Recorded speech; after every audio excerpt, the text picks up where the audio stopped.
Hi, my name is Jeff Pagano, and welcome to the Harping on Rugby preview show on our YouTube channel. Please don't be shy with a like and/or subscribe button if you can. Joining me to look ahead to Leinster's quarterfinal in the URC is someone back for his 116th Harping cap. Hello once more to Mr. Neil KEEGO Keegan. How are you? It's been a week full of Mondays, but we are nearly there. Long weekend ahead. Bit of rugby tomorrow. Hope you're well. That's it. Well, KEEGO, we took a week off from the old podcasting last weekend for no particular reason, but there was some match on going on somewhere in Cardiff. Bordeaux won on the day. Do you think it was deserved? I Yes, but I only know it in retrospect because much like Brian O'Driscoll talking during the week, if we can't win it, I'm not interested. I am that grumpy man, and so I kind of watched it in bits and pieces afterwards. You know, they deserve to win. I think Northampton let themselves down with the celebrations, but we've been there before as well. We've kind of gone overboard a couple of times celebrating in the early years. But yeah, I was just really annoyed watching it. So I just stopped at different points. But yeah, fair play, Bordeaux. Hopefully Joey gets a medal, and that'll be brilliant for him. But yeah, that's the only upshot of the whole thing. Yeah, I mean, I suppose if anything, it's good to see a new name on the trophy. You could and the two teams themselves, I think they're both very innovative sides. They both look for kind of different ways to score. They both got a lot of talent, both got a lot of speed in their lineups. But I think the way the match panned out, although the scoreline was closer than it could have been, I think Bordeaux always you always get the feeling that Bordeaux they always had a try in the back pocket with those backs, even though the winning try was from the forwards. That back line of theirs, I think Jalabert is in that kind of form, and Luku and Peno and all them, Bill Barry, they were just too good, and they got that done. Yep. Yeah, the one thing about Jalabert, I remember a few Six Nations ago now, where he came in and wet the bed. Didn't work for him, and he had to go back, reevaluate everything. He got bigger, and the confidence is built. The job he's done over the last 5 years or so has been fantastic. So that's sorry, two positives from the game: Yeah. Jalabert and Joey getting a medal. There you go. I better not say any more. We'll find a few more, and then we won't get to our actual match. Let's look at that feature match of the week, which is, of course, Leinster v Scarlets in the quarterfinals of the 24-25 BKT United Rugby Championship. The game is taking place at the Aviva Stadium on Saturday, May 31st, kicking off at 3 p.m. TV coverage is on RTE2, Premier Sports 1, BBC One Wales, and URC.tv. Now, just one extra bit of info for those planning to go to the match. Due to engineering works, there will unfortunately be no dart service between Connolly and Dunleary stations on Saturday. For full details, check out the official Leinster Rugby website. Not that affects you at all. You never get the train. You only get the train, don't you? See, the excuse afterwards is we go for a couple of cheeky hydrations to wait for the trains to calm down. But now there are no trains. Well, now there's going to be buses, and they really need to calm down. So There you go. that's extra hydration needed for that. There you go. Solved it. Okay, listen. Leinster named their matchday squad at lunchtime on Friday. If you're watching on YouTube, it should be right there in the screen. For pod listeners, you'll see it in the program notes. KEEGO has picked out some points about that Leinster team for us, starting with the overall look at the team itself. I absolutely love this team. Okay, so I've gotten it quite spectacularly wrong this season in terms of selections and what I would do. As we always say, that's why we buy the jerseys and they're giving them. But I think this is I really, really like. There's a couple of worries I have, which we can talk about in a few minutes. But I think it's a really athletic team, really strong team, great second row. I know without Snyman, I know it's a slightly different balance, but I think the two lads are they complement each other really well. McCarthy and Ryan, I just think they're future green second rows. Great bench, Barrett starts, and athleticism all over the place. Anytime Baird is on the pitch, it's going to be a great day. So yeah, I'm really upbeat and positive about this selection. Yeah, it's there were a couple of surprises overall in the lineup. We went by the injury report on Monday, and it seemed kind of straightforward because we figured from here on in they pick our best team. But here, of course, they've gone to surprises now. We're recording at 12:30. I don't think there's been time for a press conference yet. The team has literally only just been named. We're not sure why Gary Ringrose and Tommy O'Brien at the time of recording why they're not in the starting lineup or in the 23 at all. So I'm sure by now we'll add it to notes and stuff around the site when we find out later. But listen, otherwise, and plus it's a 6-2 bench, which I thought is an interesting call. That I think by definition, I think that always rules out Ross Byrne from being selected. We need Ciarán Frawley. He's perfect for that 23 spot, and he is coming into it. He's starting to play a bit better in recent outings. So that's not too bad. Jimmy O'Brien's making his 100th Leinster appearance on the wing. I mean, the thing about someone like Tommy O'Brien, great season. Gary Ringrose, like a legend of a player, but they happen to be in positions where we've got super quality to come in and replace him. Robbie Henshaw was ruled out for pretty much for the season.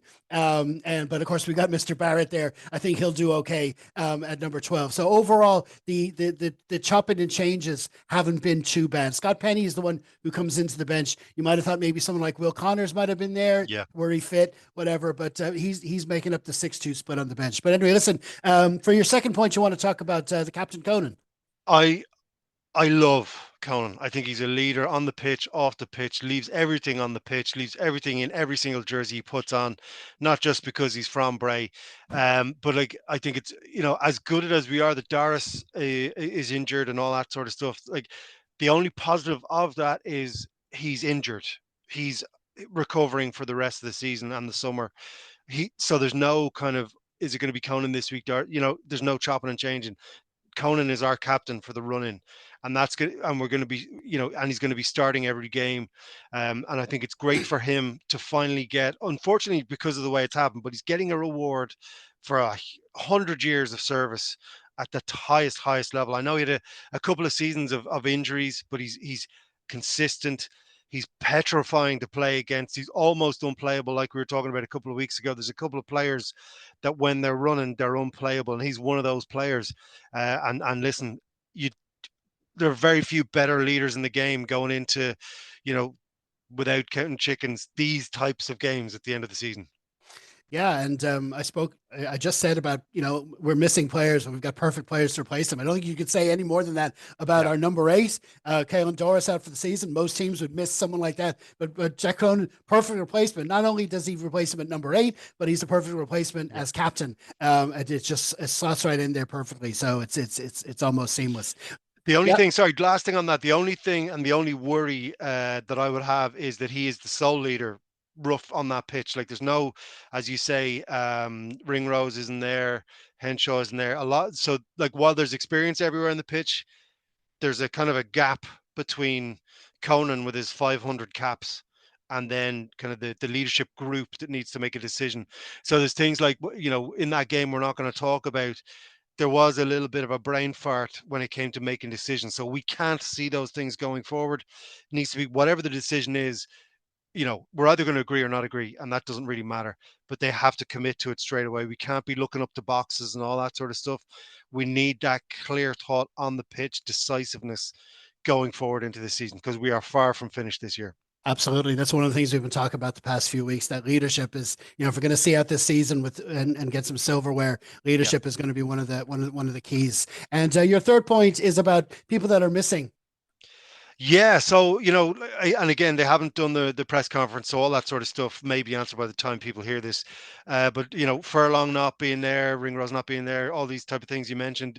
I I threw a load of points into point number 3 in the WhatsApp before this. So the worry is, the Furlong, Ringrose, these kind of players missing as we kind of need them the most. And then we keep talking about minutes in boots. Furlong's minutes in boots are very low. So we kind of need that. Like, I don't know, do you put him on that summer tour just to get the wheels moving again? But then who are we taking out of that tour? Different podcast. Just there's a few things that I would like to be, in terms of experience within the squad, a little bit higher when we get to this end of the season. But again, as I said, point number 1, very athletic team, and they look like we're ready to play ball. So, bring it on. 3 p.m. is the perfect kickoff. Bring in the kids. We're going to meet Leo the Lion. It's going to be brilliant.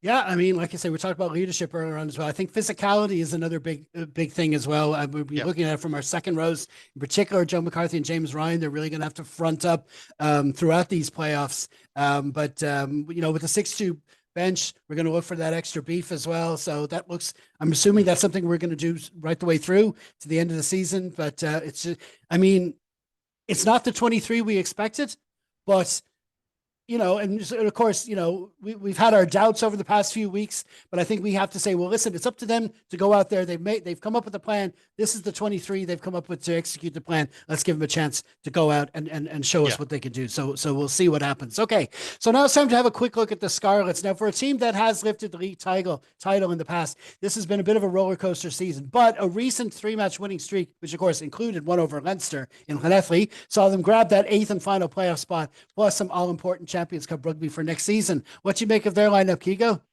I don't know. I actually quite like Scarlets for a Welsh team. They've broken our hearts many times over the years, and generally at this point in the season, Leinster have momentum and all that sort of stuff, and it's been up and down. So, like, they have no fear of the blue jersey. We always talk about kind of, when you beat Leinster, you're in the shop window for a trophy, and that can bring added pressure. They're not worried about going to the Aviva tomorrow. They're not worried about that blue jersey. They feel that if they can play their game, they're going to be good to go. Strong back rows, cheeky 10 in there. They might fancy a shot up front as well. So I think, it's going to be a great game. I don't think it's going to be a walkover for anyone. But the interesting thing is the Scarlets have, and it's unfortunate, but they have no fear of that blue jersey. Yeah, I mean, when you talk about momentum, I mean, we talked about the changes in our team. This is a totally unchanged 23. Yeah. Now they did lose to the Sharks, but it's not easy finishing the season on that South African tour. They had their last 2 matches and they did get that win the week before against the Lions, but this team is unchanged. So they play together. They have a bit of confidence built up. We know what they can do in their back row in particular. Yeah. Plumtree was man of the match against us the last time, and it's a very similar lineup to the team that beat us that day. So in many ways, this is a good test for Leinster to see where we're at. We've had these 80-point blowouts where you learn nothing. I think the Scarlets, they know they've got their Champions Cup rugby. This is a lot better end to the season that they expected earlier on, but they're going to come into this game not just to make up the numbers. They're going to go for the win. They're going to see what Northampton did. They're going to know what they did against us, so they're going to have confidence. So it is a good test all around. Okay, just a quick look at the officials. Holly Davison is holding the whistle. There's Italian assistants and Andrew McMenemy in the TMO. The weather for Dublin 4, it's not the best forecast. 18 degrees, warm enough, but it's partly sunny with a brief shower or two, which is, I always feel they're understating it. Yeah. And it's supposed to be very windy as well, up to 59 kilometers an hour, 68% chance of rain. So, wrap up if you are not wrap up, but cover up if you are going. And so that's that. Now, we're going to have a quick look at the other quarterfinals. It's pretty obvious which one you'd pick out of the 3. Yeah, 100%. And I haven't seen the squads yet, but it's going to be interesting. So Munster have this kind of emotional end to the season, and all the banter aside, like, any time an Irish province is in there, we want them to win as long as it's not against us. And they have a tough ask. I would have loved it if they'd have finished in 8th, and tomorrow it would have been a massive derby in the Aviva. That would have been magical because 3 p.m. is perfect. But it's not to be. So they've had to go traveling, and the lads all look like they're getting loads of sun and everything out in South Africa. But like, if the Sharks are on, and like, I know people have been speaking in WhatsApp groups where they can go up and down, but like, this is when they will switch it on. And if they switch it on, like, Munster have a few injuries, I don't think they have enough in the tank.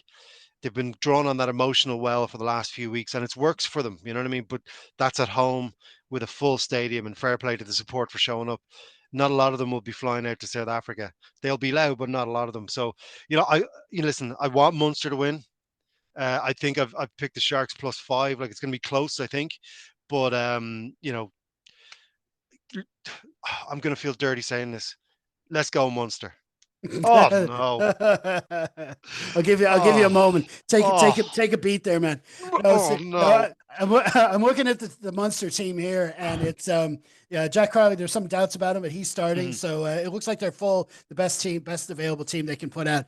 Now, when you look at the Sharks team on paper, you see Lucano you see Fassi, you see Nche, you see Edsabeth captain, you see all those names. Sia Khaleesi, I didn't even get to his name originally. Yep. It looks like they're at home. There's all that, but you've seen them play this season, and I know they did get that high seed in the playoffs. But if any team can do it, it's Munster. So they're definitely into the shout. The other quarterfinals, of course, Bulls v Edinburgh. That's more of a likely of a home win. And then we're recording, like I say, at lunchtime on Friday evening. There's Glasgow against the Stormers. That could be interesting. I still fancy the home win there, but the Stormers can blow hot and cold. So that's all looking forward to this weekend. Okay, so it's head on the block time, KEEGO. How do you see it going at HQ on Saturday? Okay, so in terms of our league table, I've dropped down a place. Now, thankfully, there's a big gap there between 9 and 10, but I need a good one here. I think I've picked Leinster +7. I know the bookies, the post went up. The bookies said, what did they say, +25 or something? Yeah, they're expecting a big win, I think. Yeah. No, I'd love. I listen. Never I'd be believe delighted that. to be wrong, but I don't. I think it's going to be close. I think there'll be a couple of squeaky bum moments, but I do think Leinster win by 5 to 7 points. Yeah, I mean, we brought in Nienaber, and biggest thing on his CV, he won a World Cup with 3 1-point wins. And no matter what the bloody margin is, when it's knockout rugby, you still get that trophy, you still get that medal. I would take that. That said, it's more. I don't. I want to see a performance from Leinster that they've thought about it, that they've fixed the mistakes, and like we've talked about here, leadership and physicality and things like that, and that they can bring that forward through the playoffs and hopefully give us a final also in Dublin. So we'll see what happens. But I think I'm rattled because of the last few weeks, and I'm getting a bit too conservative, but I'll take a 1-0 win. I think all Leinster fans have been rattled. I thought maybe that 1 week, that big win over Zebra, that might have been a chance to put it behind us, but the feedback I'm getting is that it's still lingering, it's still going on. We need a performance on Saturday to get us back focused and say that these guys are ready to move on. So we'll see what happens on Saturday. Okay, listen, that's we're going to leave it there. Many thanks for joining us, KEEGO, as ever. What stand-up gigs do you have coming up? Well, I'm recovering. I was up north at the Wildcrack Comedy Festival visiting our Ulster brothers and sisters, and we had Greystones last night. So it's we're back into writing mode. But the next big gig to look out for is July the 19th in the Mill Theatre. It's a long way away, but it's a Father Ted special. July the 19th, Galway liberated from Indians, Marathon becomes Snickers, and the Ice Age ends. So we're going to celebrate that in the Mill Theatre. Very good. And of course, you'll find a link to all KEEGO stuff in the program notes. And many thanks to you all for checking out our latest preview show. If you can, tune into Dublin South FM after the 5 o'clock news. You'll catch our latest Harpin segment there. Then be sure to enjoy the match wherever you are and leave a comment on our Facebook page after the full-time whistle. We will, of course, have our Rep Pod for you, which will record on Sunday night. Hopefully, you'll help us out by liking, sharing, and subscribing. In the meantime, stay safe, everyone. Slán.